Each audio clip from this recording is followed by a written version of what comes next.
Alors, on va commencer. On est désolé parce qu'il y avait un problème technique. Il y avait le câble qui ne marchait pas et on a cherché le câble général. Alors, ça va être une classe assez rapide. On va commencer avec la motivation. Fermez vos yeux et réfléchissez pourquoi vous êtes là. Et ça ne dépend pas de votre rôle ici. Si ça dépend, c'est pas important si vous êtes là pour aider, ou vous êtes traducteur, interpréteur ou vous êtes un participant.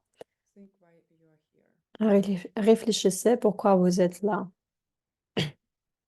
Hmm.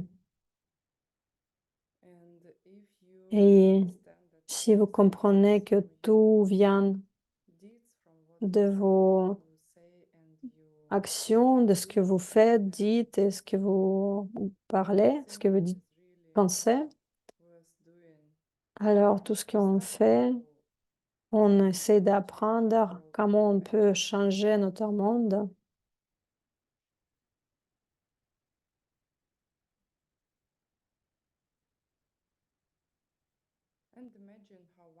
Et imaginez comment ça va être bien si vous allez résoudre tous vos problèmes, toutes vos questions. Vous allez arrêter toutes vos afflictions mentales pour toujours.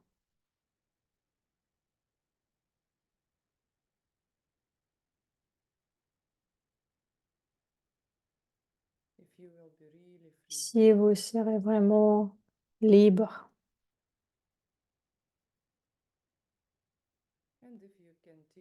et si vous pouvez enseigner d'autres personnes à faire de même.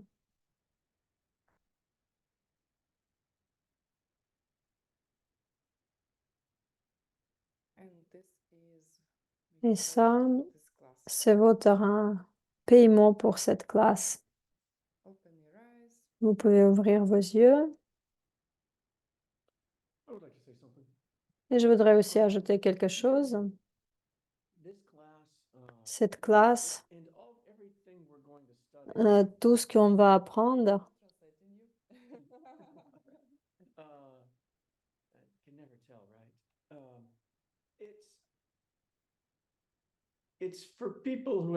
c'est pour les gens qui ont des problèmes. Et si vous êtes humain, vous avez des problèmes.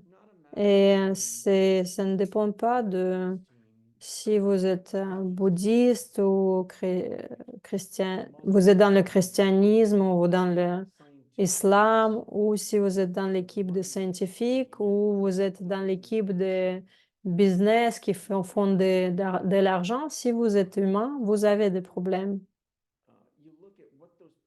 Et vous allez voir, vous voyez ce que c'est comme les problèmes, vous essayez de les résoudre. Et ces courses entiers, ils sont vraiment très extrêmement, c'est pour, euh, pour gérer en fait ces problèmes avec la cause et l'effet. Et dans les différentes langues, par exemple dans le tibétain, c'est pour tout le monde qui est humain. Et c'est ça ce que je voulais vous dire. Je ne sais pas si vous entendez, nous sommes dans nous êtes dans un épicentre d'orage et moi j'aime les orages. C'est vraiment très relaxant. Actuellement, moi j'aimerais bien aller dehors pour voir, hein. Alors, tout de quoi on va discuter aujourd'hui, c'est vraiment les idées majeures, hein. Elles sont très importantes, elles sont très significantes. Et une fois elles sont dans votre tête, ils vont rester avec vous jusqu'à la fin de cette vie. Ces grandes idées.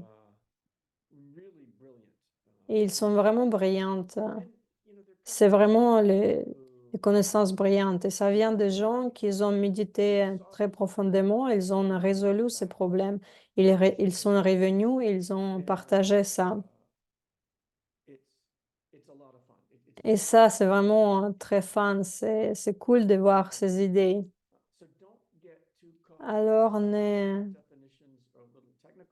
alors ne vous s'arrêtez pas sur les, choses qui sont très techniques, on va les apprendre, mais la plus grande idée, c'est, comprendre comment utiliser ces idées, parce que c'est ça la chose ultime. Alors, tu es prête? Allons-y. Nous avons les 19 questions et on va pas hésiter n'hésitez pas à écrire vos commentaires et vos questions. Peut-être vous avez des questions qui ne sont pas pour cet examen-là. On va essayer de répondre à ces questions aussi. On va essayer de finir ça en temps précis. Alors, combien nous avons le temps? Nous avons 1 heure et demie. Nous avons 1 heure 20 précisément. Commençons. Alors, donnez une brève définition de la perfection de la sagesse. Alors, ça, c'est assez facile. La connaissance d'une personne de grands schémas avec laquelle elle perçoit la vacuité et qui est imprégnée de souhait, du souhait d'éveil, le souhait d'illumination. Ils ne disent pas la perception directe de la vacuité. Mais bien sûr, ça c'est ultimate, le chose ultime, c'est la perception directe de la vacuité. Le deuxième, c'est le texte de base pour notre étude de la perfection de la sagesse. Perfection de la sagesse, c'est l'ornement de réalisation.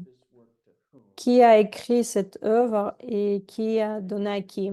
C'est quoi la date estimée de l'ouvrage et le tibétain pour ça?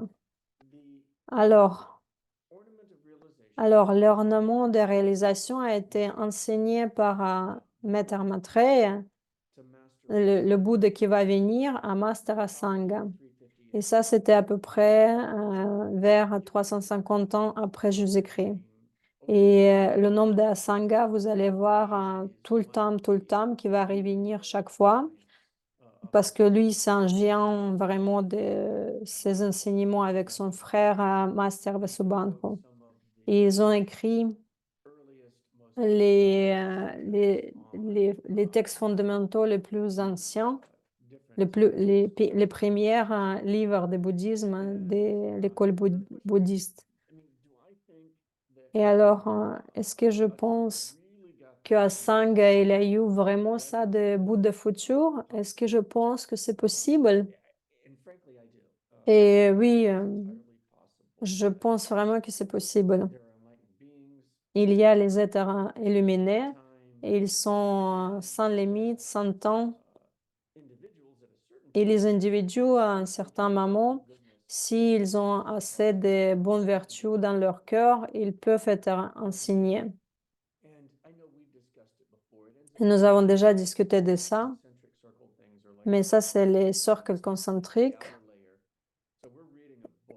Nous sommes en train de lire un livre et nous avons entendu de ces personnes-là et maintenant on a le livre qui était écrit par Master Asanga et après il va rencontrer quelqu'un qui va lui parler, il va lui dire à vous et ça va venir le plus près et votre karma, elle va venir meilleur et meilleur parce que vous allez. Je ne sais pas qui sont les Bouddhas. Ils sont peut-être les êtres vivants, les êtres illuminés. Qu'est-ce que ça veut dire? Et alors, quelqu'un va vous dire qu'est-ce que c'est, vous allez dire ok, ça c'est cool. Et après, quelques mois après, ils vont avoir les noms. Il y a le Bouddha Shakyamuni, le Bouddha médecine. Et après, oh, Jetson Kappa, il a parlé de ces personnes-là, de ces êtres illuminés. Et peut-être ça, c'est vos amis ou peut-être c'est vos enseignants qui ont parlé à ces Bouddhas et vous allez vous rapprocher le plus près, le plus proche. Et après, quand vous avez un très bon karma, vous allez pouvoir parler vous-même à Bouddha. Et il n'y a pas de doute que dans ma vie, il y a les gens qui ont déjà parlé avec les êtres illuminés. ils ont déjà traduit les pages, 3000 pages, 300 000 pages, parce qu'ils parlent avec les êtres illuminés. Et vous pouvez aussi dire parce que aussi à côté parce que c'est intelligence artificielle, mais vous allez voir dans toutes les cultures que dans toutes les traditions, il y a les histoires à propos des gens qui ont appris directement des êtres illuminés. Et je pense vraiment que c'est possible, comme Moïse ou qui a parlé au Dieu. Moïse, Jésus, il y a aussi Saint Francis, il y a différentes personnes qui avaient l'expérience avec les saints. Je peux te dire que mon premier enseignant de peinture, il pouvait parler avec les dieux. Il peint et il disait, OK, je parlais avec le dieu. Il m'a dit de faire cette peinture, ces couleurs, ces fleurs. Et ils disent que dans le point certain, tout, dans un moment, tout devient les enseignements. Et s'il vous plaît, ne prenez pas ça comme quelque chose de très étrange ou peut-être le conte des fées. Ça, c'est quelque chose de bien, mais ça vient vraiment des expériences directes d'autres personnes. Et peut-être c'est difficile de croire, mais c'est le cas. Je vais allumer la lumière parce que c'est sombre.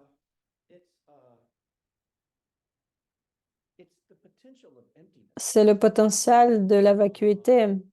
C'est le potentiel de la vacuité. Vous pouvez être un très ordinaire ou très extraordinaire.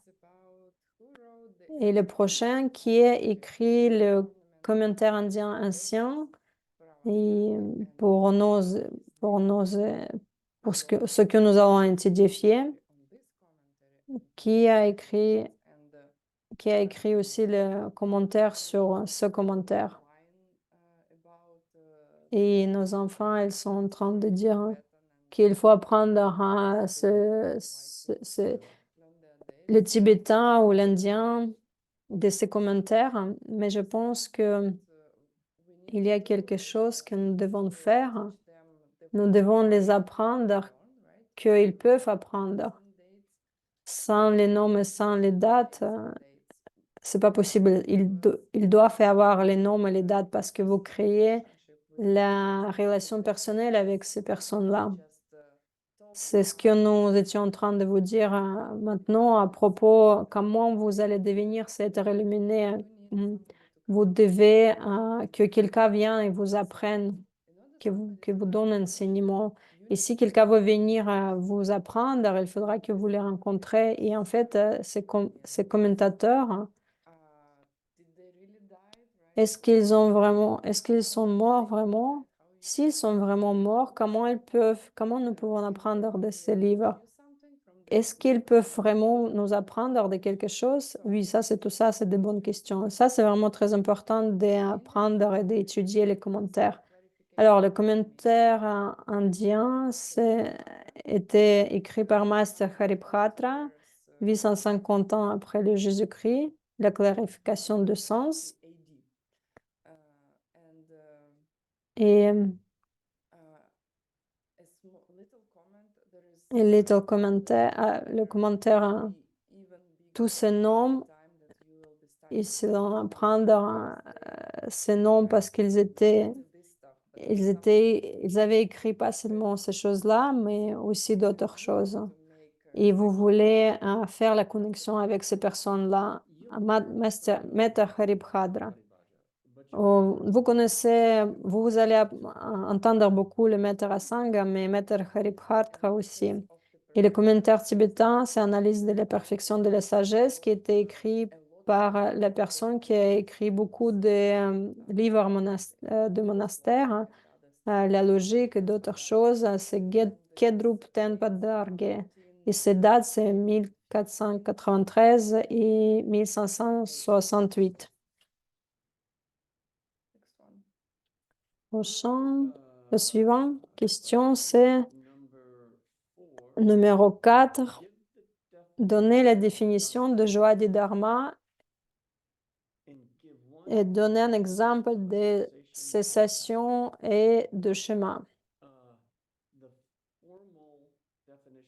Alors, la définition formelle, c'est une vérité ou un type de réalité qui se rapporte à la plus grande voie et,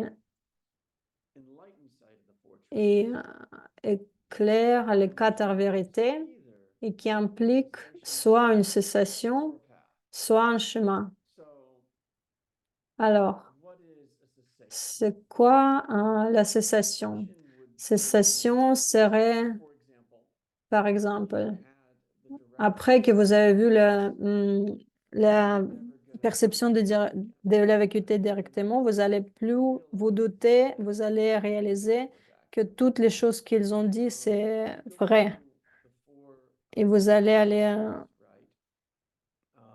à travers des quatre vérités d'Arya, la vérité des souffrances, la vérité de la cause de la souffrance, la vérité de la cessation de la souffrance et la vérité de chemin de libération de cette souffrance. Et chaque de ces vérités, ils ont aussi ses propres réalisations. Mais cessation, vous pouvez avoir trois cessations.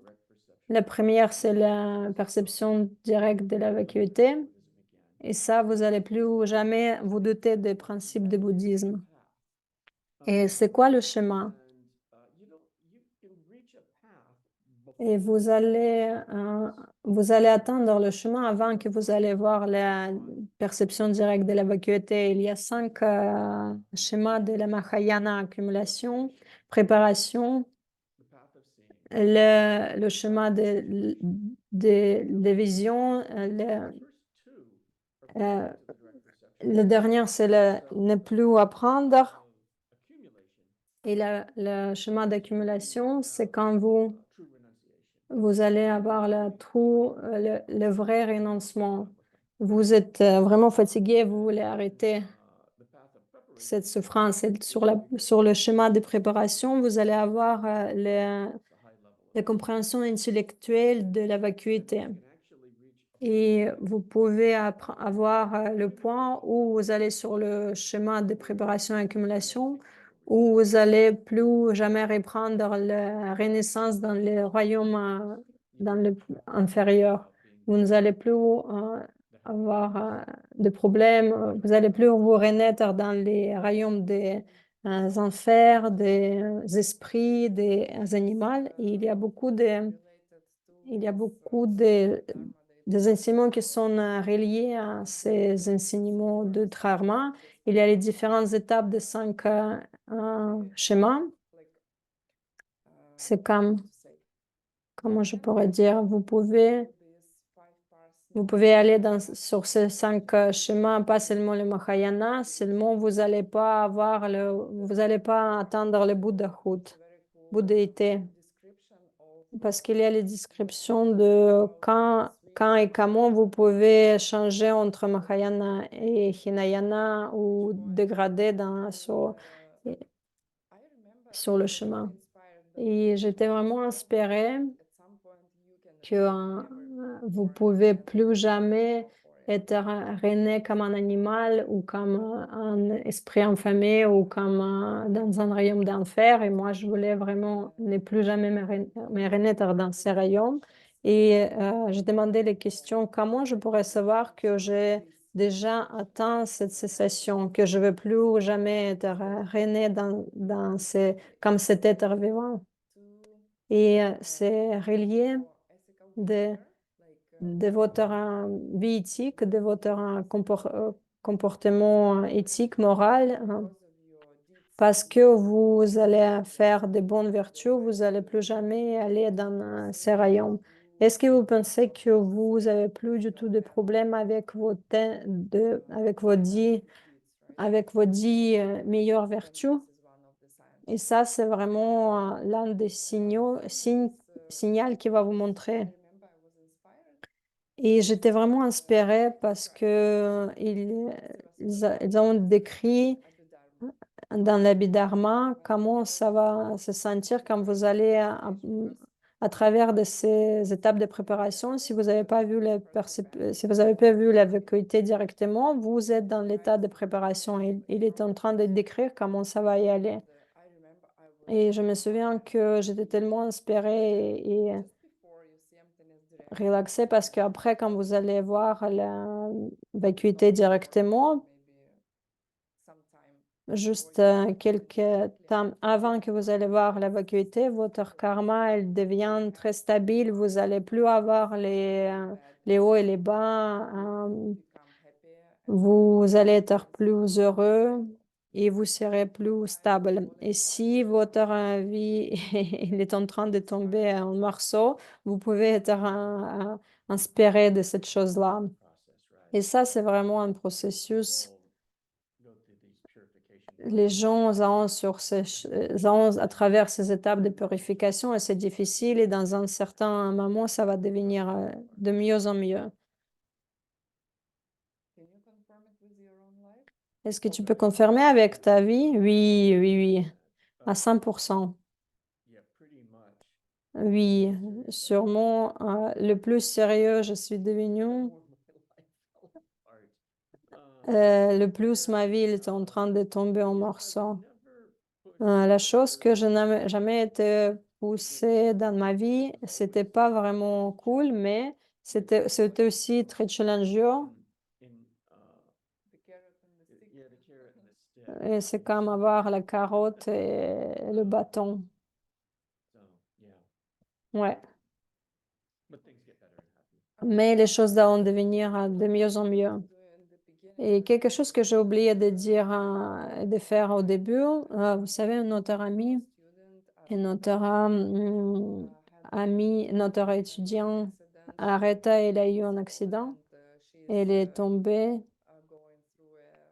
Elle, elle va aller à travers d'une opération assez signifiante maintenant parce elle a cassé son bras et aussi son épaule. Alors, je voudrais dédicacer de mon côté cette classe pour que je puisse l'avoir en bonne santé et heureuse encore de plus en possible. Et vous pouvez faire quelque chose pareil. Je ne sais pas s'il a besoin d'aide. Il m'a pas encore répondu à ma question. Peut-être elle est à l'hôpital et elle est vraiment une élève extraordinaire. Il fait les traductions constantes chaque fois quand j'ai fait des classes en russe. Et ça, c'est parce que nous parlons de la purification. Elle est en train de vivre à Kiev dans ce moment difficile. OK. Suivant. Donner, donner la définition de prendre le refuge. Moi, j'aime bien l'idée des refuges, mais tu pourras dire. Et moi, je donnais un commentaire. Alors, la définition formale, c'est un état d'esprit dans lequel vous, vous allez mettre tous les espoirs à propos de votre propre chef, euh, tous vos espoirs dans un autre objet pour vous aider. Et dans le tibétain, c'est Kandrop. Et vous allez entendre ça, c'est souvent. Vous voyez, il y a beaucoup de choses dans ma vie. Les personnes prennent le refuge dans le monde normal. Et un de mes amis, il était un pilote. Pendant 30 ans, un très bon pilote. Et il a mis beaucoup d'efforts dans sa carrière. Il était instructeur. Il était le manager de pilote. Il était très impliqué.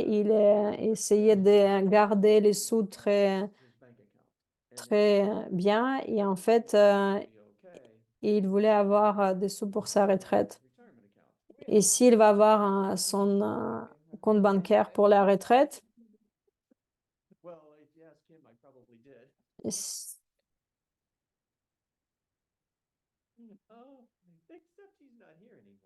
et maintenant il est plus là. Et il est mort il y a quelques années de ça. Et il a eu un moment, moi je vais partager ça. Et il savait qu'il avait un cancer, il était en train de mourir très lentement. Il savait qu'il va mourir. Il prenait aussi le refuge dans l'idée que avec son cerveau et sa conscience, qu'il n'aura plus rien après. Et après, il y avait un événement, et ça, c'est une autre histoire, hein. Quand ma grand-mère, elle était en train de mourir, il nous a donné les idées que votre conscience, il va pas s'arrêter après que vous allez mourir. Et après que ma mère et mon père s'est séparés, et lui, il a pas vraiment fait beaucoup attention dans ça. Et la mère, elle a demandé, mais alors, qu'est-ce que tu vas faire si tu vas continuer comme ça? Il a fait, oh, oh. Il était vraiment très malade à ce point-là. Il était très fatigué.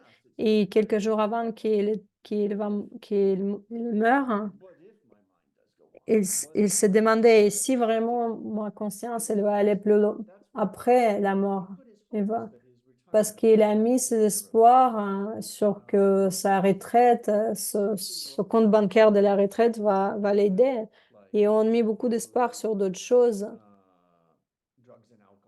On met parfois le refuge dans les drogues, dans l'alcool, dans le travail, dans le mari, ou, ou pour les gens qui sont jeunes et très attractifs. Et maintenant, moi, j'ai décidé de prendre les cours sur mon image,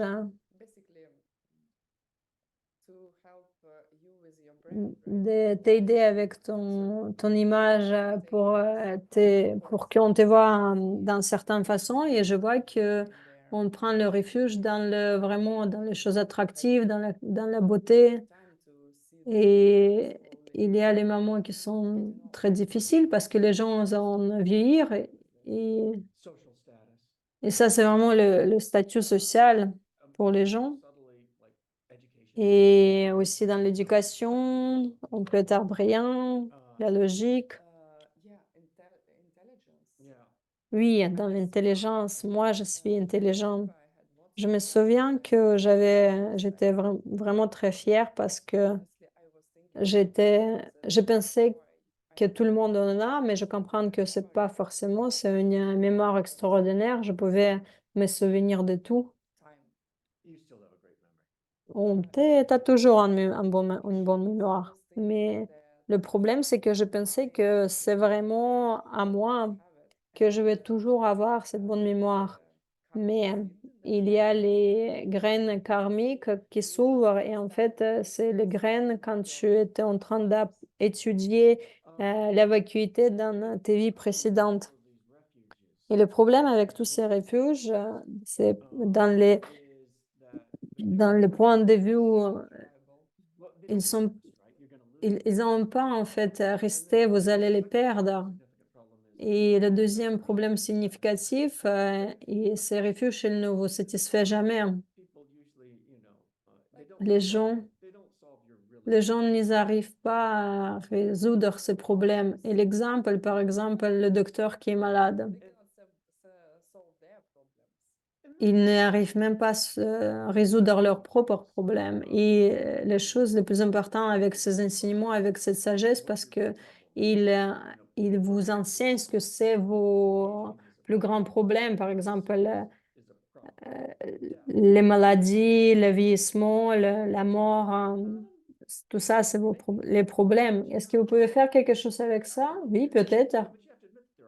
Mais vous devez admettre que c'est les problèmes. Et après, vous allez chercher et voir si c'est possible de les résoudre. Et ça revient toujours à la vacuité. Et ça, c'est vraiment très brillant. Continuons.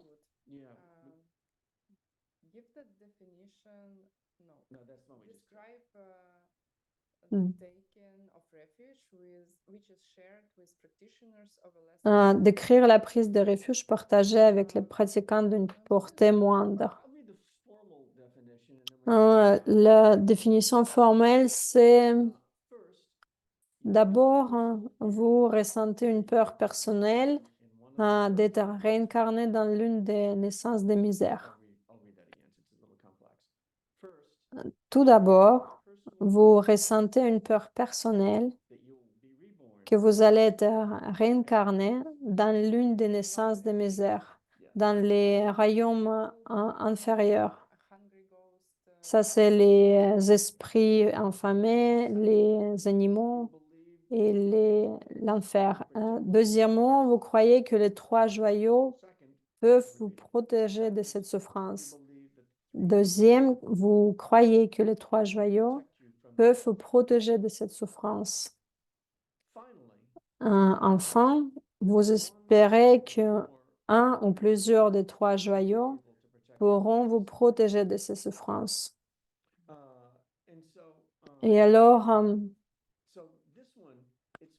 ça, c'est focalisé sur en fait, que vous voulez pas y aller dans les réincarnations de misère.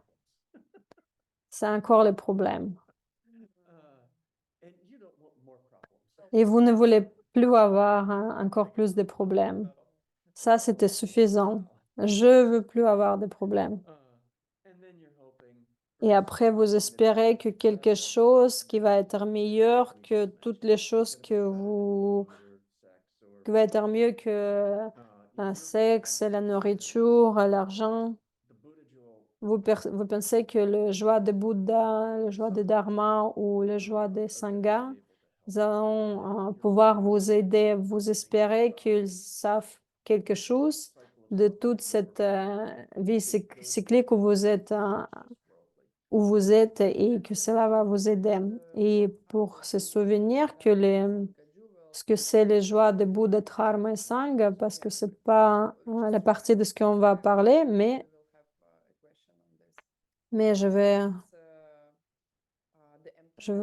c'est c'est la vacuité de Bouddha. C'est quand vous allez apprendre, quand vous allez atteindre le côté, la cessation de l'affliction mentale et réalisation, la réalisation de la vacuité. Le sangha, le joie de sangha, c'est la réalisation de la vacuité dans l'esprit des Arya, des personnes qui ont eu la perception directe de la vacuité. Alors, quelqu'un va venir et va vous enseigner comment vous pouvez avoir les mêmes réalisations. Et chaque joie, c'est une chose, par exemple, le joie de Dharma, ça c'est les livres de Dharma. Vous pouvez avoir le côté intellectuel, la compréhension intellectuelle, mais l'actuel la joie de Dharma, le vrai joie de Dharma, c'est la vacuité de ces enseignements. Et le DCI, c'est pas le bouddhisme à propos de cette définition, parce que si voulez avoir quelque chose dans cette vie pour vous, par exemple, une meilleure maison, un meilleur mari ou plus d'argent. Alors ça, c'est pas le bouddhisme. Vous utilisez les connaissances des causes et les faits, mais c'est pas le bouddhisme. Alors, alors est-ce qu'on est en train de perdre notre temps avec le DCI? Non, parce que le DCI, il y a il y a quelque chose dans ces enseignements parce qu'ils ont d'abord attiré les gens parce que ça fonctionne.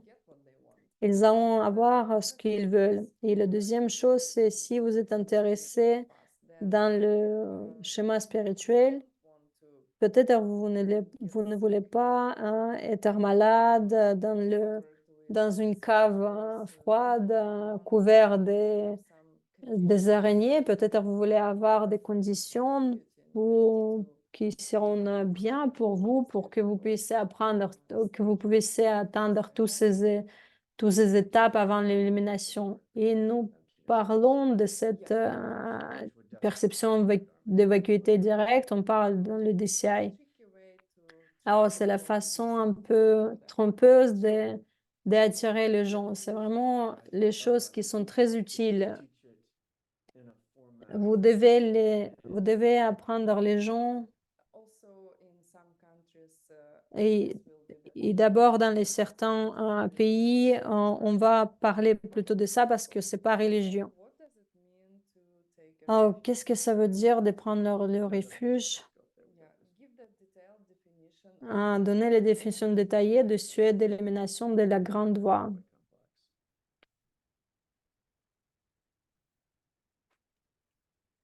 Alors,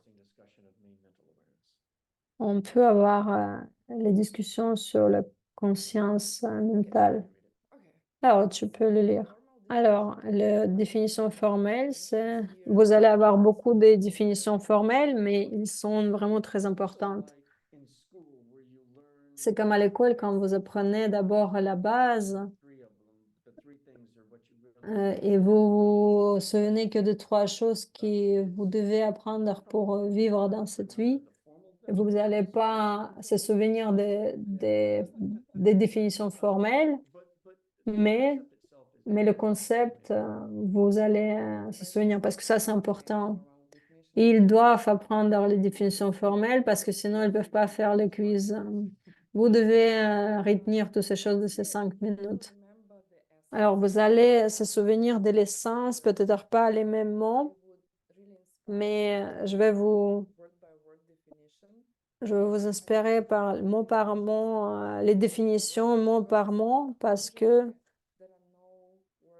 il n'y a pas de mots qui sont inutiles dans ces définitions. Ils sont vraiment très importants dans chaque définition. Et dans les cours de ICI, nous allons ouvrir les textes originaux pour vous. À travers ces définitions, vous allez avoir le vocabulaire et pour lire les textes anciens, les vrais textes, les textes originaux, parce que c'est ça ce qu'on apprend dans les cours de Mixnats. On y va à travers des mots de l'école Esprit seulement. Il était tellement excité, il a écrit 2 ou 3 mots, comme il était vraiment il était gratifiant que, il a traduit ce livre. C'est parce que c'est historique. Mais les cours ici, pour les 20 premiers siècles, ça donne les clés pour lire les livres qui datent d'il y a 14e, 18e siècle. Mais c'est vraiment crucial. Et après, ça devient accessible quand vous allez finir les cours ICI. Ces livres deviennent accessibles. Et ce que vous pensez maintenant qui est difficile maintenant, ça va être plus facile après, je vous promets. Alors, la définition des souhaits d'élimination de la grande voie. Alors, première, il s'agit de la principale conscience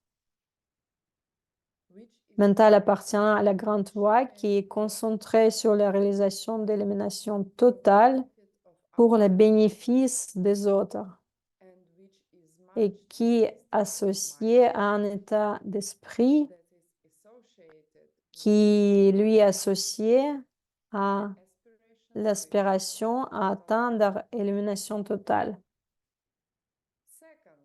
Deuxièmement, il s'agit d'une connaissance appartenant à la grande voie qui agit comme une porte d'entrée dans la grande voie et qui est incluse dans le côté d'activité de la division standard en 2 parties, la vue et l'activité. La définition la plus courte, c'est ça ce qu'on se souvient, souhait d'élimination de la grande voie et c'est le souhait d'atteindre l'élimination totale pour le bien des autres. Alors, je ne pense pas qu'on devrait aller plus en détail dans ça parce que nous avons déjà fait dans le classe tout ça. Alors, Très brièvement, parce que nous avons eu cette discussion dans le Mix Snacks Class, parce que c'est la question de conscience, que vous ne pouvez pas avoir deux idées dans votre tête en même moment, les deux idées en même moment. Et alors, comment pouvez-vous vouloir atteindre l'élimination pour le bienfait des autres et avoir les perceptions directes de vacuité en même temps? Est-ce que vous perdez quand vous allez avoir cette concentration? Est-ce que vous allez perdre la bodhicitta au moment quand vous allez voir la vacuité directe ou et dans l'école supérieure, ils disent qu'on ne peut pas les mettre parce que c'est un buté, c'est vraiment quelque chose qui c'est coloré. Ouais, tu as fait ça une fois avec tu as fait ça avec mon t-shirt, il n'était pas c'était un t-shirt blanc et rose.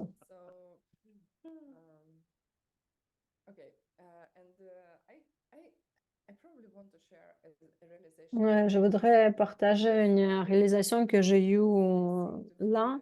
Toutes ces définitions, ils sont en normal, c'est un peu trop grand, trop pour nous. Et après, vous allez lire encore une fois et vous allez, waouh! Et si vous allez lire attentivement, ça veut dire que votre esprit, il peut se focus, il peut se focaliser sur une seule chose à la fois. Et qu'est-ce que ça veut dire? Vous êtes dans une méditation, concentration sur une seule chose. C'est pas sur les choses que vous voulez se concentrer.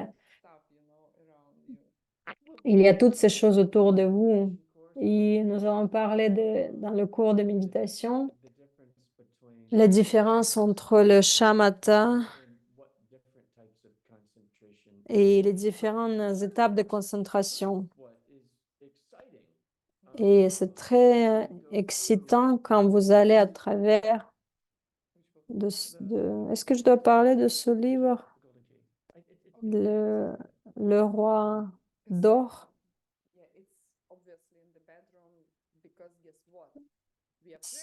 Ça c'est dans le livre dans notre chambre à coucher parce qu'on est en train de pratiquer. Alors, Bill, il est un très bon praticien et moi non. Moi, j'ai des livres et je vais dans le lit plus tard que lui. Et Bill, il dit que lui, il est très content d'aller parce qu'il est un livre. Euh, La clé dorée. Ça, c'est le livre qui était produit par Mixnats et Geshe-la. Il est en train de numéroter chaque livre. Il y a 112. Et ça inclut les livres de DCI et ACI, les livres secrets. Les 50 livres, ils sont de ce type-là. Et le reste, ça, c'est le livre original de Geshe Michael et réalisation. Vous pouvez voir ici que dans le texte, peut-être vous ne pouvez pas le lire, mais vous pouvez voir, ça c'est les discussions sur 200 pages sur l'école, l'esprit seulement. Et quand elle parle de toutes ces choses-là, certaines personnes,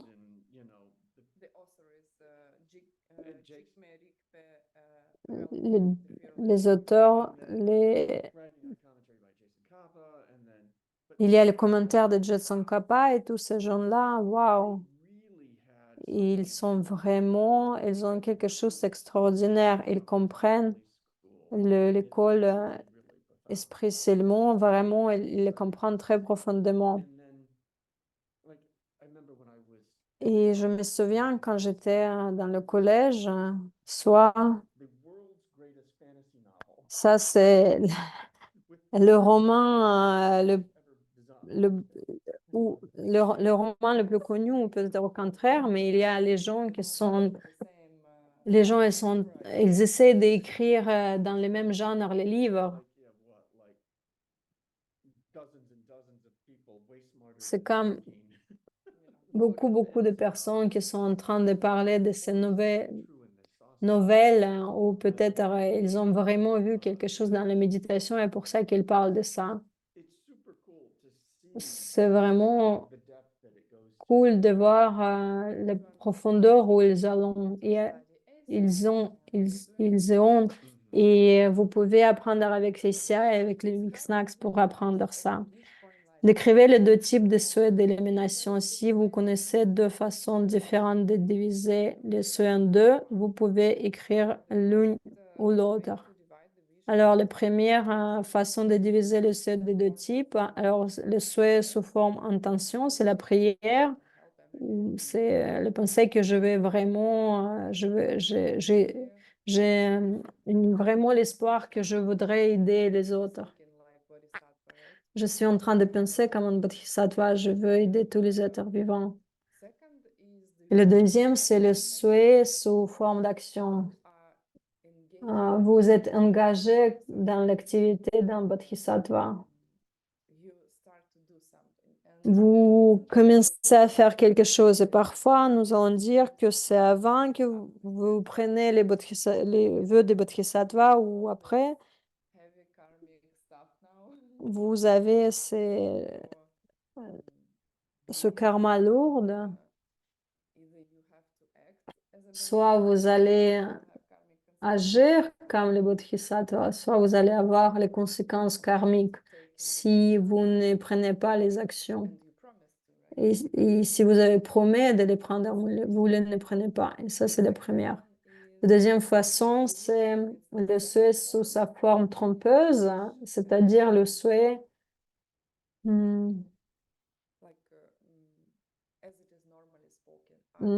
tel qu'on en parle habituellement, le souhait de devenir illuminé pour aider les autres, comme on dit, ce que je veux le faire. C'est concentré sur la réalité trompeuse, c'est pas sur la vérité ultime. Et le souhait sous sa forme ultime, c'est le mot codé pour la perception directe de la vacuité. Vous avez cette souhait ultimate après que vous avez perçu la vacuité directement. Est-ce que tu as ajouté quelque chose? Oui, ça c'était donner la définition du nirvana. Ça, c'est encore l'un de ces termes que les gens, ils sont très confus entre le nirvana et l'élimination. Et quand ils sont dans les cours d'essai, ici, ils ne sont pas les étudiants des ACI. Nirvana, c'est très individuel et c'est dans l'école inférieure. Et ils disent que il y a Nirvana qui est possible et on ne peut pas avoir d'autre chose. Mais on va vous lire la définition. Le Nirvana est défini comme la cessation permanente dans laquelle on a éliminé les obstacles mentaux, les afflictions mentaux, obstacles dans leur totalité dû à notre analyse individuelle. Encore une fois.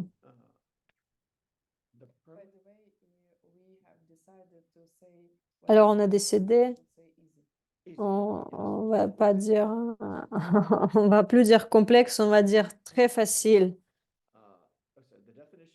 Alors, la définition est la cessation permanente dans laquelle on a éliminé les, les obstacles mentaux afflictifs dans leur totalité, dû à notre analyse individuelle. Alors, qu'est-ce que c'est la cessation permanente? Ce que vous avez fait, vous avez éliminé tous vos afflictions mentales, la colère, la jalousie, la peur, hein. Il y a 84 afflictions mentales dans les termes très anciens.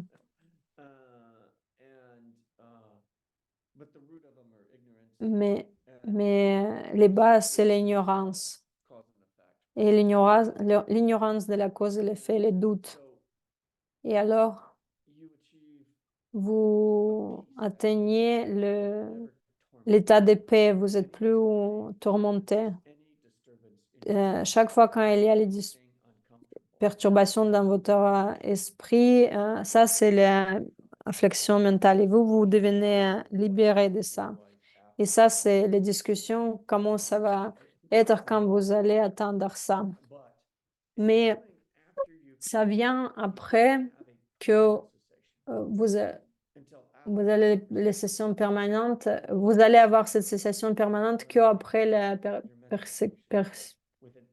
perception directe de la vacuité, pas avec la perception intellectuelle de la vacuité. Vous ne pouvez pas avoir la cessation permanente, la cessation avant que vous avez vu la vacuité directe. C'est ça l'analyse individuelle. L'analyse individuelle des quatre vérités de Arya.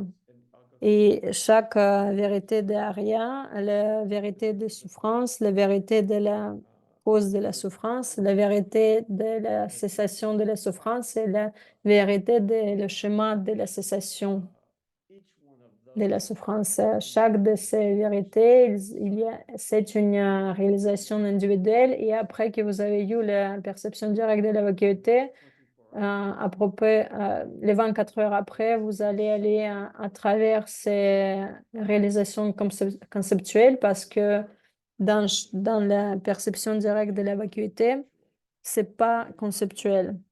Vous n'êtes pas en train de penser, dire waouh, je suis en train de voir les quatre vérités d'Arya parce que ça, c'est conceptuel. Ça vient après. Ce qui se passe, c'est que vous avez non, les expériences non conceptuelles de la vacuité. Et après, quand vous revenez et votre conception, elle revient, vous êtes en train de mettre les labels sur ce que vous avez vu. Et c'est ça, quand vous allez aller à travers de ce procès de ces quatre vérités de Arya. Et ça va vous ramener dans l'élimination de vos afflictions mentales parce que finalement, vous avez vraiment compris la nature de la réalité. Et ça, c'est super cool. OK. Nirvana, c'est pas élimination. Si vous êtes en train de parler avec les gens, avec les différentes traditions, ils peuvent mélanger l'élimination et le nirvana. Ils peuvent dire élimination. Ils disent élimination, mais si vous allez leur demander de donner les définitions, ils ont parlé plutôt d'omniscience et c'est pas vraiment élimination. Si vous attendez seulement le nirvana, vous allez avoir les obstacles subtils pour atteindre l'omniscience, pour atteindre la bouddhéité. Vous êtes conscient.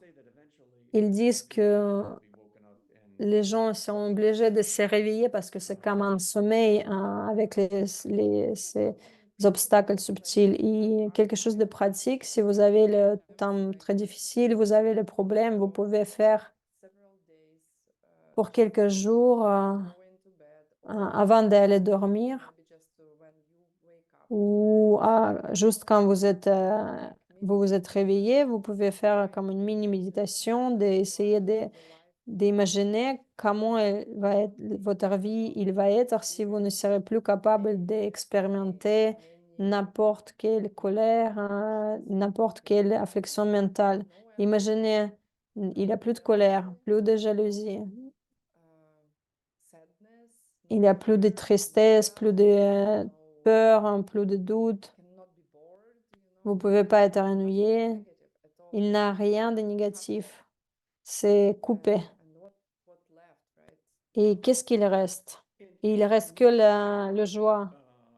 Et, et après les perceptions directes de la vacuité, vous pouvez vous débarrasser des afflictions mentales et vous avez le nirvana avec ou sans. Vous allez avoir peut-être le corps qui va encore avoir la douleur, mais vous ne vous mettez en colère à propos de ça. Vous allez plus créer des graines mentales, des mauvaises graines mentales. Et rapidement, si vous pensez à l'illumination, l'illumination, c'est la bouddhité. D'être illuminé, et c'est être Bouddha, et ça veut dire avoir 3 corps. Vous pouvez les diviser en différentes façons. Vous pouvez les diviser aussi. Il y a des systèmes différents pour les diviser. Mais, mais c'est Dharmakaya, c'est le corps de la sagesse. Nirmanakaya, c'est le corps de omniscient. C'est le corps de émanation Sambhogakaya.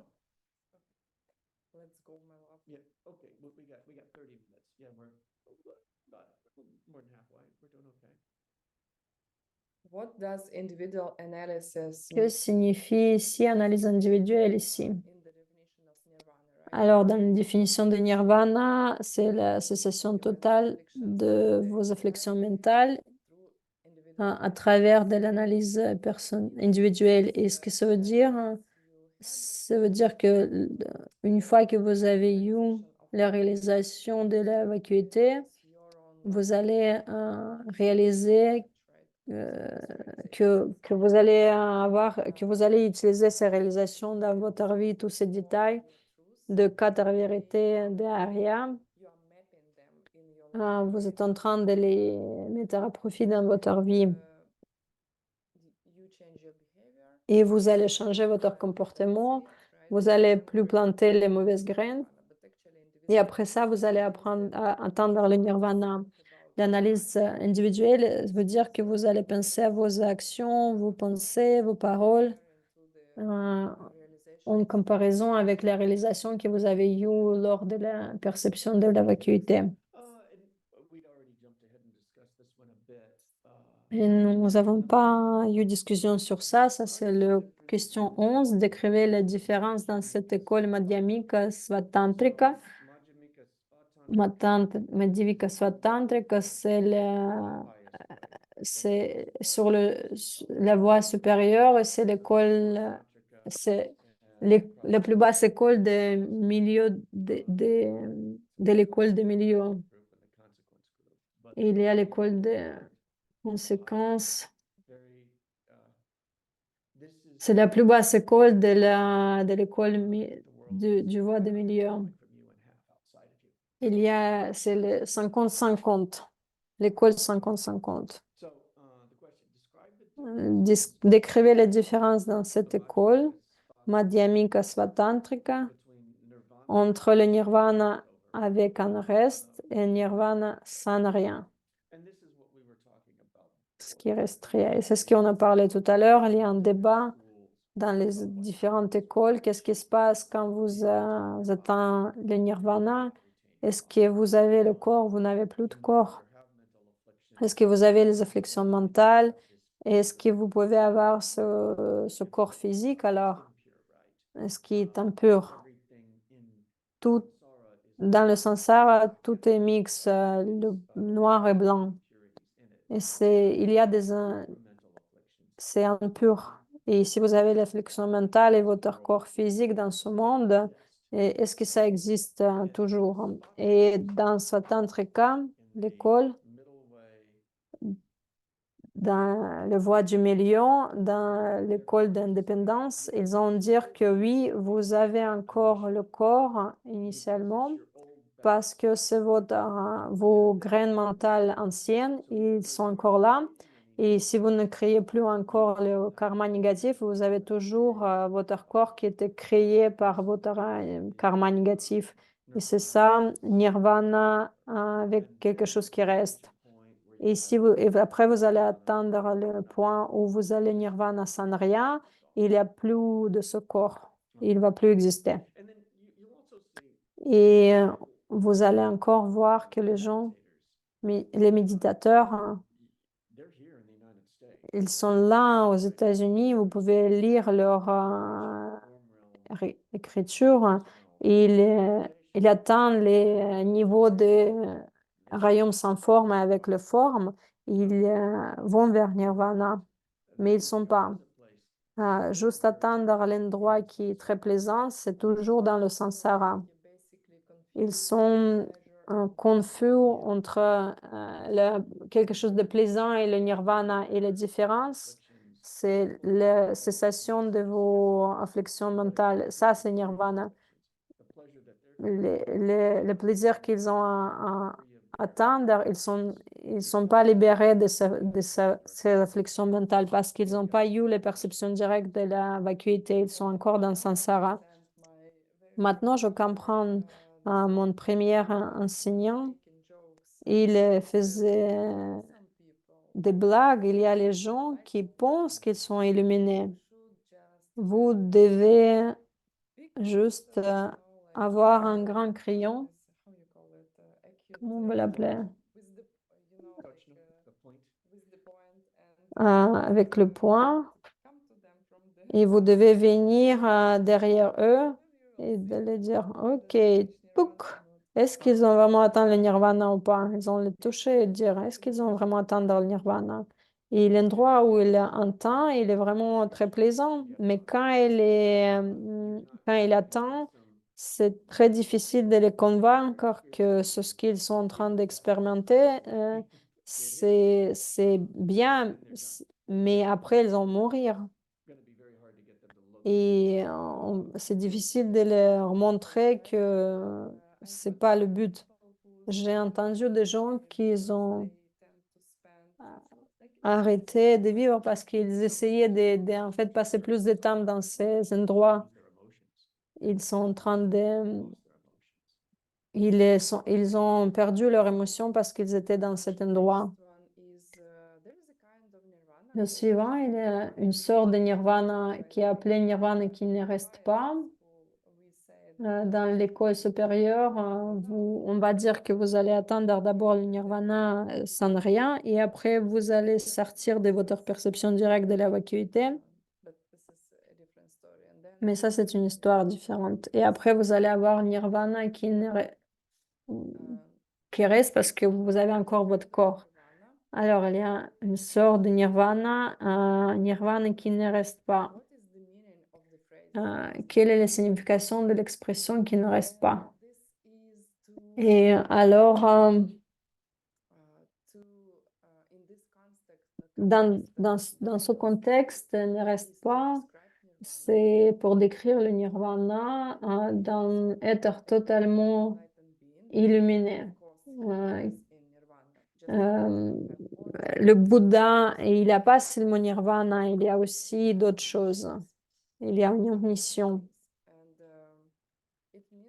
Et ça veut dire que le Bouddha ne reste pas ni dans l'extrême de la vie souffrante, dans le cycle de samsara, il ne reste pas dans le pôle extrême de nirvana, qui n'est pas l'élimination totale. Nirvana de la personne de l'école de Hinayana, l'école basse, ils étudient les 8 étapes de Bodhisattva, les 8 niveaux de Bodhisattva, les bhumi. Vous pouvez être dans la perception directe de la vacuité et voir samsara en même temps, au même moment. Vous pouvez voir les deux non, la conscience non conceptuelle et dans au même moment être conscient des mondes conceptuels. Et ça, c'est vraiment extraordinaire. Et ça arrive très brièvement avant que vous allez avoir l'élimination. C'est quand vous devenez un ordinateur très cool, vous allez réaliser tellement de choses au même moment. Continuons.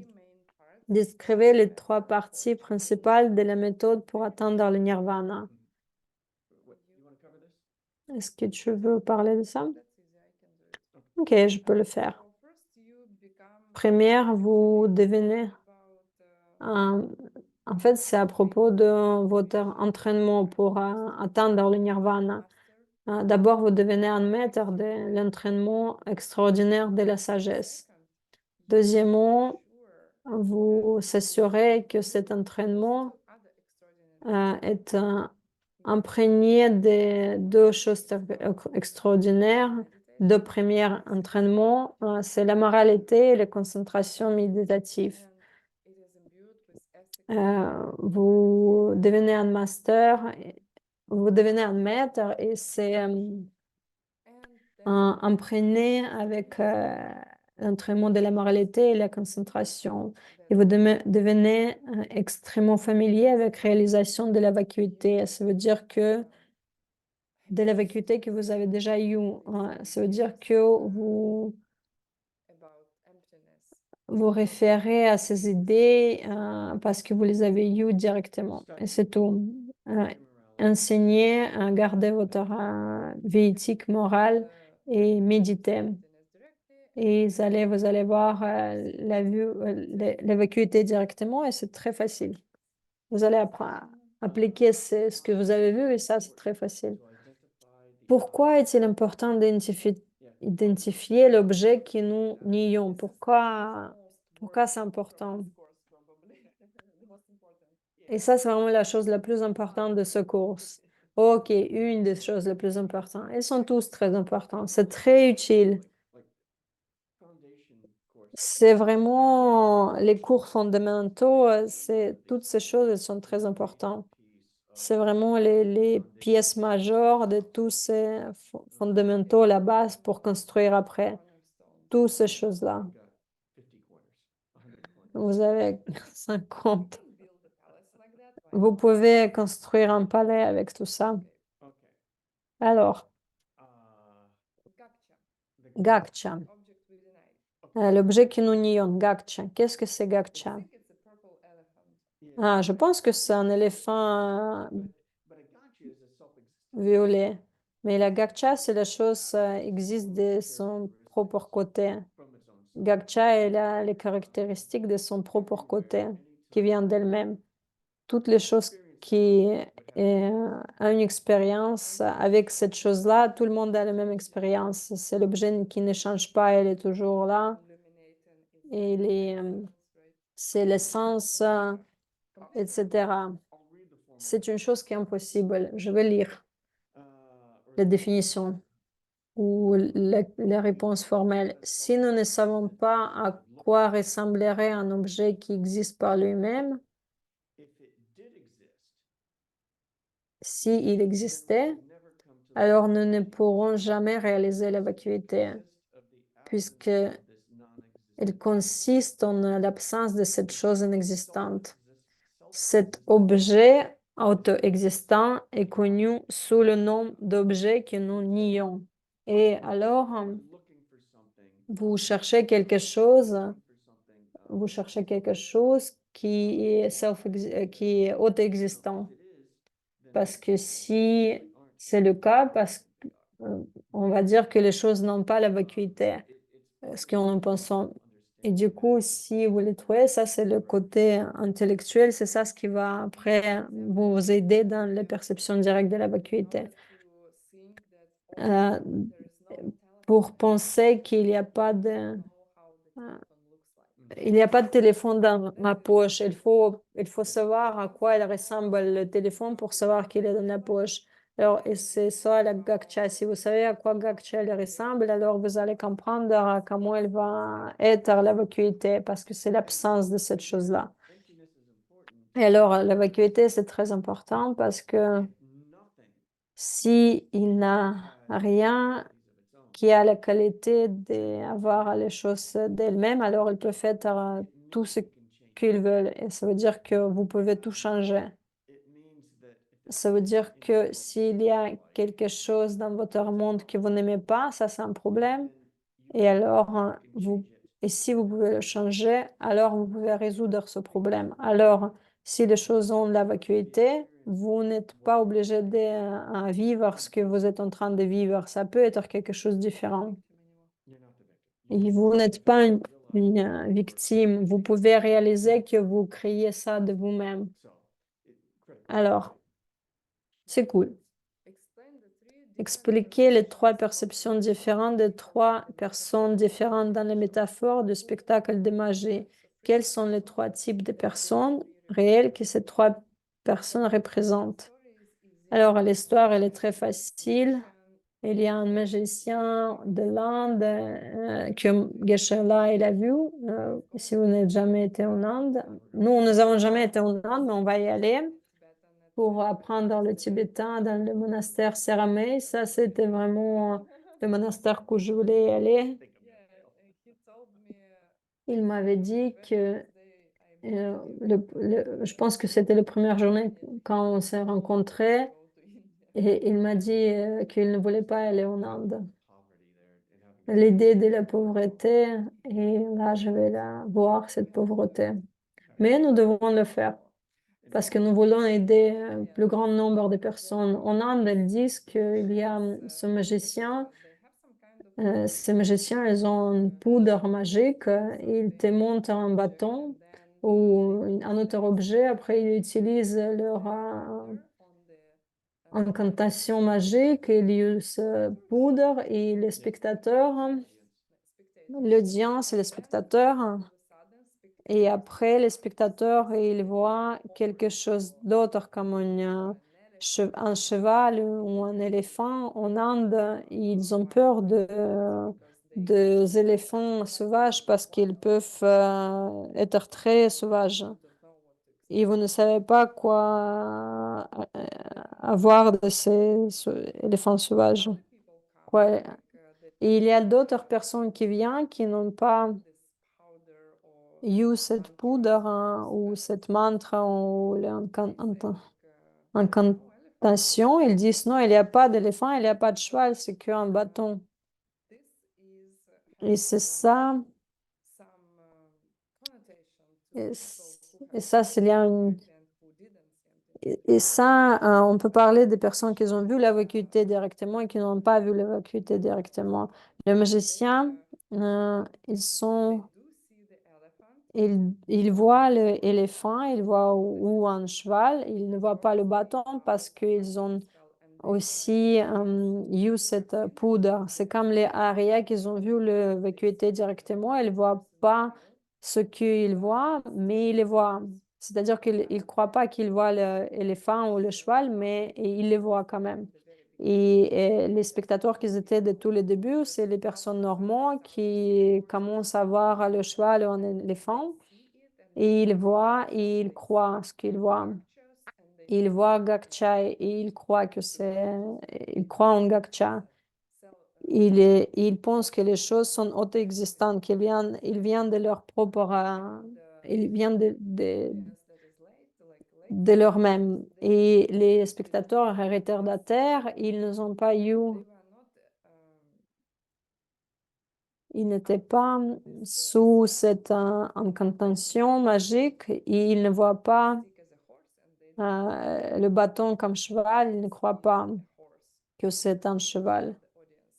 Et ces retardateurs, ils sont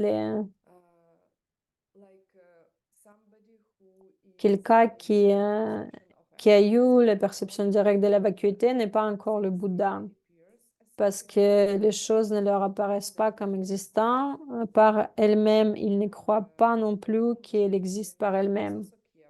Et en tibétain, ça veut dire Sosokyevo.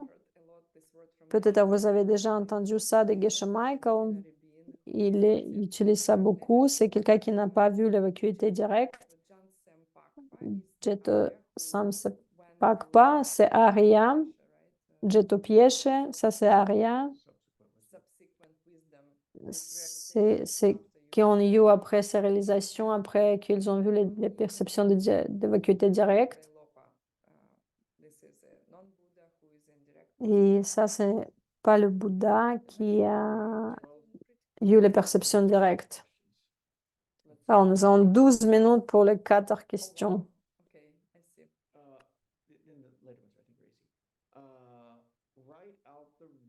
Rédiger le raisonnement appelé la vacuité de l'un ou du multiple. Alors, ça, c'est très formel. Je vais lire. Considérez les trois types de connaissances. Ils n'existent pas vraiment parce que elles n'existent pas vraiment en tant qu'une seule chose, ni vraiment en tant que plusieurs choses. Elles sont, par exemple, comme le reflet d'une image dans un miroir. Et alors, on peut parler quelques minutes de ça. Alors, trois types de connaissances.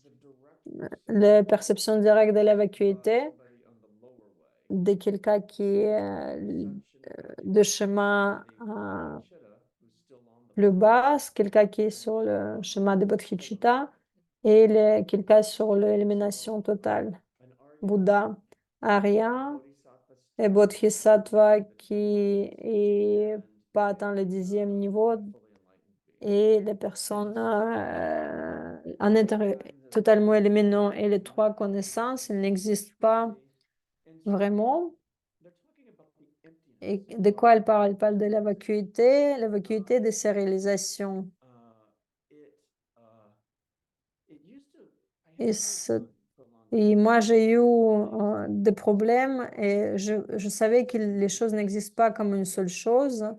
On- et je peux utiliser moi-même. Je comprends, je ne suis pas une seule chose parce que si je vais perdre mon doigt, je suis toujours Bill. Bill sans doigt, mais je suis toujours Bill. Si vous allez prendre les parties, vous êtes toujours là.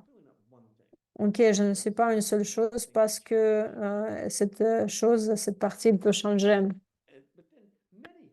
Mais plusieurs choses. Alors, plusieurs choses, je suis plusieurs choses. Si vous prenez ces plusieurs choses ensemble, pourquoi c'est pas Bill? Et ça m'a pris beaucoup de temps. Qui suis-je si je ne suis pas mes parties?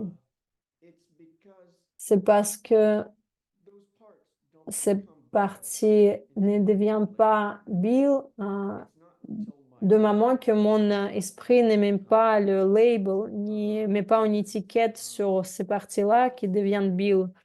Et c'est comme la réflexion dans le miroir, hein. Quelqu'un que tu ne connais pas, hein, il voit la réflexion dans le miroir qui est auto-existante, mais ça ne vient pas quand si quelque chose ne brille pas dans le miroir. C'est pas dans le miroir d'elle-même, dans lui-même. Dans les retraites, il y avait Ben Kramer. C'est une. Il y avait un oiseau rouge et il était très agressif et il voyait la réflexion de lui-même dans le miroir. Et il pensait il était sur son territoire et il essayait de se battre dans la réflexion des miroirs. Et c'est tout ce que nous faisons nous-mêmes, tous. Tous les humains qui n'ont pas eu les perceptions directes de la vacuité, ils sont en train de se battre avec le miroir. La différence, c'est que peut-être on est intelligent, on sait que c'est le miroir, mais l'oiseau, il sait pas, il pense que le miroir, il nous montre quelque chose qui est reflété du passé. Nous ne sommes pas assez intelligents de faire la connexion, ou peut-être on devient un peu intelligent pour faire la connexion entre ces choses-là. Le miroir, les choses qu'on voit dans le miroir, c'est ce que nous projetons de notre esprit. Ça ne vient pas, ça n'existe pas sans que notre esprit ne projette pas. Et c'est pour ça c'est- que ça n'existe pas si mon esprit n'émet pas les projections. Et je pense que c'est important de se souvenir que ça, c'est Madhyamika Svatantrika, où ils disent qu'il y a quelque chose qui existe si il y a la base raisonnable, qu'il y a quelque chose, et que quelqu'un a eu une perception. 50-50, c'est Svatantrika. Bah, Maître Sangvika, elle va dire que si vous allez chercher les bases raisonnables, vous n'allez pas les trouver. Mais c'est quoi dans- Ok, mais la base raisonnable, c'est ce qu'on voit dans notre vie de tous les jours. Et ça, c'est même les grandes scolaires, elles allons se débattre et nous sont en train de, il est en train de m'enseigner. On va continuer. Alors, dans le Prasangiga, la base raisonnable, elle est aussi projetée, mais dans certains cas, la base raisonnable, elle existe d'elle-même là-bas. Mais c'est ce que je veux dire, hein. Ça, c'est clair. Dans Svatantrika, c'est pas suffisant que les choses elles existent elles-mêmes. Vous devez aussi voir ces parties-là. Si quelqu'un regarde des parties et jusqu'à le moment que l'esprit ne fait pas la connexion entre ces parties, cet objet n'existe pas. C'est pour ça que nous avons le problème pour comprendre cette preuve. Alors, si c'est fonction, si c'est vide, s'il y a la vacuité, est-ce que ça fonctionne? Oui, ça fonctionne parce qu'il y a la vacuité de ces choses-là. Mais essayez d'écouter encore une fois la classe 9 avec cette preuve. C'est complètement normal d'être confus à propos de la vacuité parce que on prend un peu de temps pour comprendre intellectuellement la vacuité. Et, et alors, on va continuer à parler de ça. Je n'arrive pas à trouver celui-ci. Ah, ça, c'est intéressant. Pourquoi c'est vrai que si quelque chose a des parties, ça peut pas être une chose vraiment qui existe.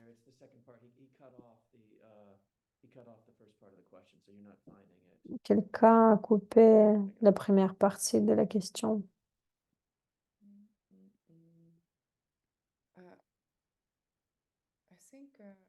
Je pense.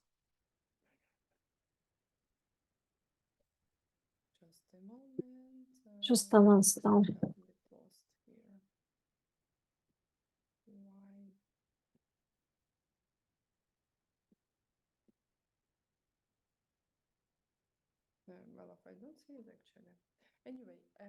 On ne va pas. Je vais dire de mes propres mots. Pourquoi c'est vrai que s'il y a quelque chose à des parties, ne peut pas être une chose? C'est la classe 9, la question numéro 2.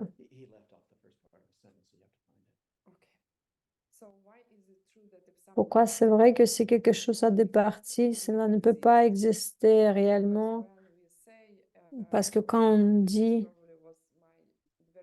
je pense que ça c'était que ma première réalisation de cette preuve de la vacuité, j'étais en train de faire la classe il y a 8 ans de ça, je pense. Et euh, j'ai enseigné plusieurs fois les devoirs et j'avais encore une réalisation. C'est comme ça que ça fonctionne. Et la première réalisation, c'était très choquante pour moi. Les choses, n'importe quelle chose que tu vois, il n'existe pas de façon que tu les vois. Moi, j'ai la tendance de dire que j'ai un téléphone qui a, qui est complet, comment on va dire ça en anglais, Euh, qui est unique, uniqueness, que c'est une seule chose. C'est comme ça que je vois le téléphone. Ok, ça, c'est une seule chose sans câble. Ça, c'est. Je ne dis pas que c'est une seule chose, mais je pense que c'est une chose. Les lunettes, mais en fait, c'est pas une seule chose parce que c'est parce qu'il y a les parties. Si vous essayez de voir les parties, par exemple, comme maintenant, je suis en train de voir sur une partie de téléphone, et vous êtes en train de voir une partie différente, et là, je vais changer, OK. Là, je ne peux pas voir de la chose entière, mais dans mon esprit, je garde cet objet complet. Euh, et, quel- et et quelqu'un a fait un mauvais travail pour remplir les vides. Moi, je pense que c'est une seule chose, mon corps, et quand les vides sont remplis, c'est parce que pourquoi je dois mourir? Pourquoi je ne veux pas comprendre ces vides autrement, par exemple, que je ne dois pas mourir si ces vides seront remplis d'une façon différente? Et si la chose elle a des parties, elle ne peut pas être une seule chose. C'est assez simple, mais c'est tellement choquant. Et Nagarjuna, il a eu une discussion très profonde sur ce sujet. Alors, rien ne peut exister indépendamment de ses parties.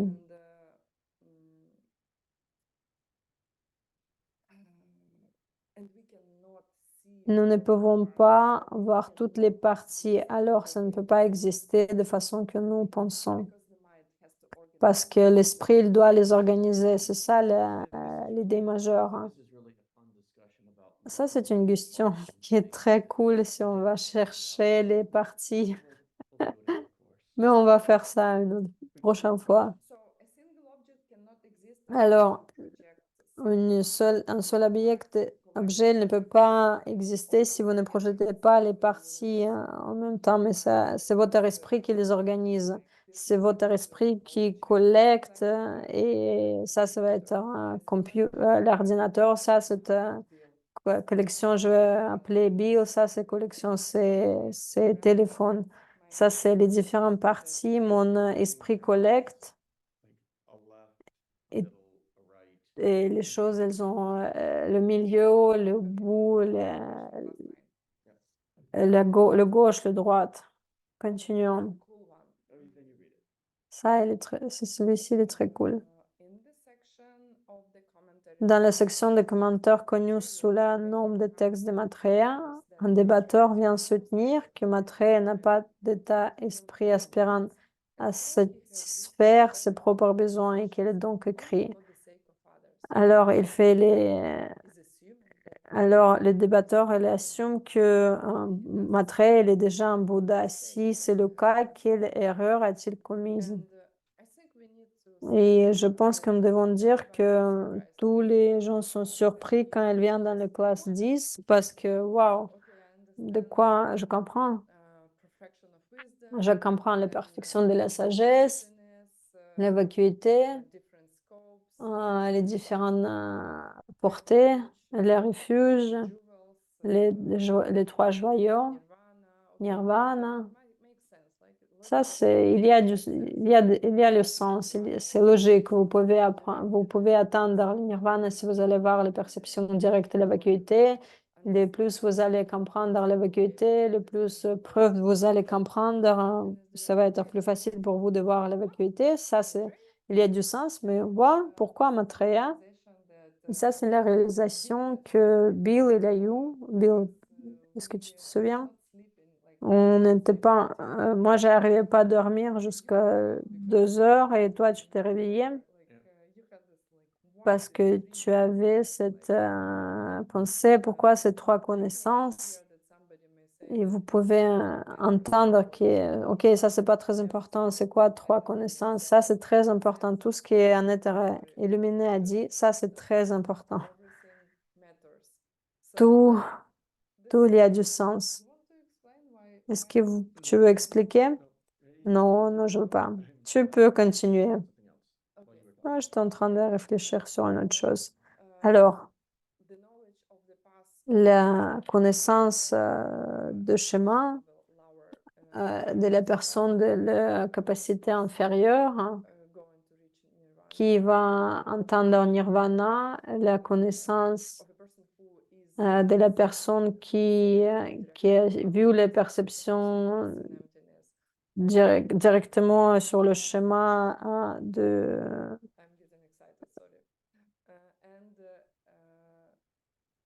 sur le chemin inférieur, les connaissances, quelqu'un a vu la vacuité sur le chemin des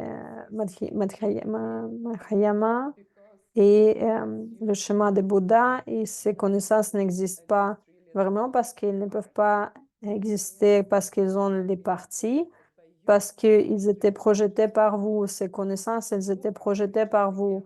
Vous êtes en train de remplir ce vide et le côté derrière que vous voyez la personne devant vous. Et s'ils sont vides, s'ils n'existent pas de leur propre existence, donc alors vous pouvez projeter quelque chose de différent. Et alors vous pouvez vraiment entendre ça. Si quelque chose est parti, s'il y a la vacuité, alors vous pouvez le faire. Et c'est pour ça qu'il parle de Maitreya dans la dernière classe. Alors, c'est quoi l'erreur des débatteurs? Alors, les débatteurs, ils sont en train de mélanger les enseignements secrets et les enseignements ouverts parce que,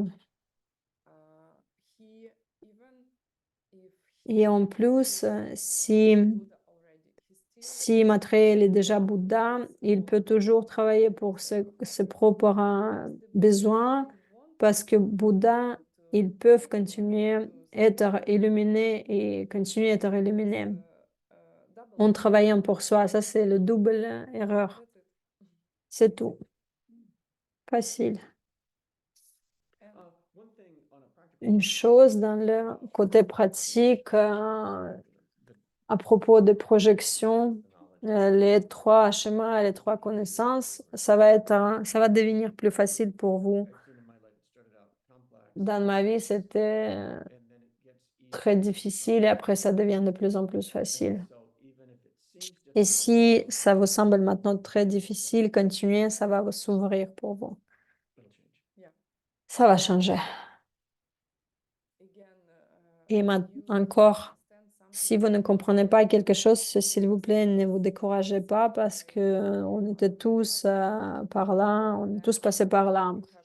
Et après, vous allez avoir cette impression que il y a et vous pensez que ça va pas s'ouvrir, mais après, chaque fois quand vous êtes en train de vous taper à quelque chose, il y aura une ouverture et vous allez comprendre mieux. Et vous allez vraiment comprendre. Et quand vous allez comprendre ça c'est vrai. Alors, cette course, elle était désignée par Geshe Michael pour vous montrer le chemin entier, comment vous allez entendre l'illumination. Parce que la dernière question, c'est sur quoi? C'est sur les enseignements secrets.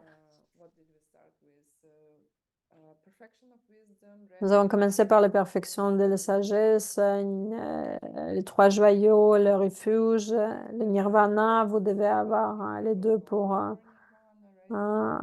entendre la vacuité. Et vous serez très stupide si vous allez aller vers juste le nirvana sans élimination.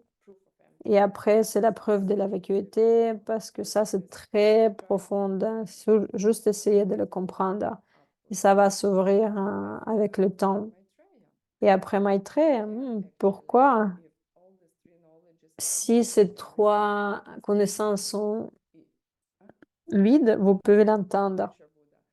Maitreya est le bout de futur. Et la dernière question, pour moi, c'est vraiment le plus important.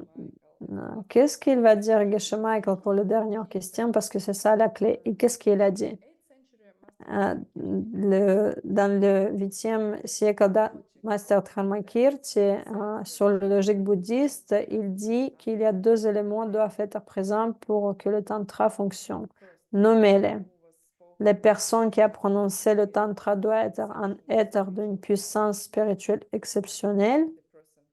Et les personnes qui pratiquent le tantra doivent être quelqu'un qui mène une vie très pure. C'est tout. C'est logique. J'aime ça, pas parce que j'aime bien la logique, mais j'aime le fait que tout ça, c'est très logique. Il ne vous demande pas juste croire en ça. Vous devez l'examiner, vous devez regarder, vous devez regarder comment vous regardez sur ça.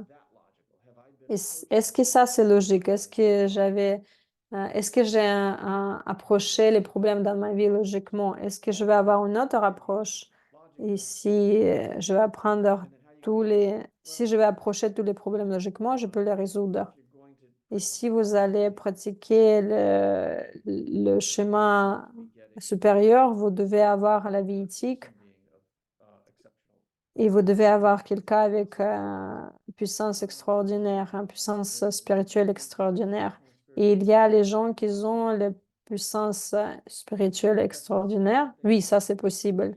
C'est comme demander si les choses sont vides, ont la vacuité. C'est tout pour aujourd'hui. Nous allons pas dire, nous allons rien dire à la fin de cette classe. And the next Sunday, Le dimanche prochain, is it same time or not same time? Not same time. It's dimanche prochain, like what? Let me think. 8 à quelle heure? Ça va être I guess. à 8h30 le temps européen. On va regarder le temps. On vous invite pour Because we want sur la classe ouverte. explain On va expliquer pourquoi la méditation elle est très importante give some cool et vous donner les histoires très cool à propos de notre vie, de l'expérience, de l'expérience de Bill de ces 3 ans de la retraite. Ça va être la classe ouverte, de la bénéfice de la méditation. Et si vous avez le business ou le travail, ça va être vraiment très utile pour vous. Alors, le cours d'introduction, on va parler de la méditation. Qu'est-ce que c'est la méditation? Pourquoi vous devez méditer? Pourquoi vous devez prendre votre temps précieux pour méditer? Et après ça, on va enseigner les ICI cours 3, ça c'est le cours traditionnel bouddhique sur la méditation. Et après ça, nous allons vous offrir le cours traditionnel avec plus d'instructions sur comment vraiment et aller à travers de ces étapes de la méditation, les problèmes sur chaque niveau, les objectifs de chaque étape, les techniques pour les faire sur chaque étape, chaque niveau. Et comme Guichel, il aime bien dire comment on peut aller plus profondément et méditer réellement. stay tuned. Alors, Next restez connectés. Ah, le, thank you. There is le juin 2, il y aura la page de registration dans le chat. Ça va être 8h30, 20h30, le temps européen. Et le cours commence le 7 juin, 14, 15 et 16. Et si vous êtes aux États-Unis et vous voulez venir, ça va être le cours en présentiel et le cours d'ouverture, ça va être aussi en présentiel. Les 3 jours de 14, 15 et 16 juin seront aussi en présentiel. Vous pouvez s'enregistrer. Ça va être et en ligne et en présentiel. Okay, and I want to thank Et je voudrais remercier ACI le bureau officiel de ACI, Team, qui est directeur, qui nous aide, de ACI. Team nous supporte, pour Yelena Smirnova, qui est coordinateur de Tech Team, de l'équipe technicien. Et elle est la personne qui est en train de coordonner tout ça et tous les, tous les traducteurs, interpréteurs, les personnes qui font enregistrement et qui coordonnent tout ça. Merci pour votre aide. Soyez, s'il vous plaît, heureux à propos des graines que vous êtes en train de planter. Vous aidez aux autres personnes dans les meilleures façons pour vous aider les autres. And of course, thank you to Geshe Michael, Et bien sûr, merci à Geshe-la the one who qui, made euh, this possible. qui a fait ces enseignements possibles. Le plus je suis avec les cours d'ACA, ça fait 24 ans. Le plus je apprécie comment, de quelle façon ils sont si brillants ces cours. Et merci à tous de ramener ça, de venir, de ramener aux autres, de venir, de nous donner la possibilité de vous enseigner. On apprécie vraiment. Thank you. Merci. Merci. Et on a, on a dépassé seulement 15 minutes. Au revoir.